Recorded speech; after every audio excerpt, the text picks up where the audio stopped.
નમસ્કાર મિત્રો, વસંત ઋતુની શરૂઆત થતાં જ તમને વિવિધ કફના રોગો જેવા કે વારંવાર શરદી થવી, ગળામાં ખંજવાળ આવવી, ઉધરસ થવી આવી તકલીફો વધી ચૂકી છે. જ્યાં મિત્રો હમણાં જ ગુજરાતમાંથી શિયાળાએ વિદાય લીધી છે અને પાનખર ઋતુની શરૂઆત થઈ છે. આપણે તેને સામાન્ય રીતે ઉનાળો સમજતા હોઈએ છીએ, પરંતુ આયુર્વેદના મહાન ઋષિવરોએ જણાવ્યું છે કે આ ઋતુ છે વસંત ઋતુ.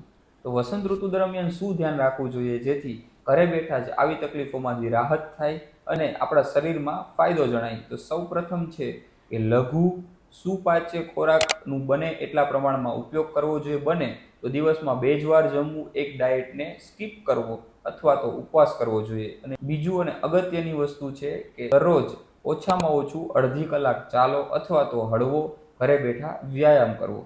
અને ત્રીજી વસ્તુ છે કે શિયાળામાં લેવાતા વિવિધ પ્રકારના ઠંડા ખોરાક અને ખાસ કરીને અડદિયા, ખજૂર પાક, અંજીર પાક આવી વધારે પ્રકારની મીઠાઈ અને પ્રોસેસ ફૂડનો ઉપયોગ ટાળો.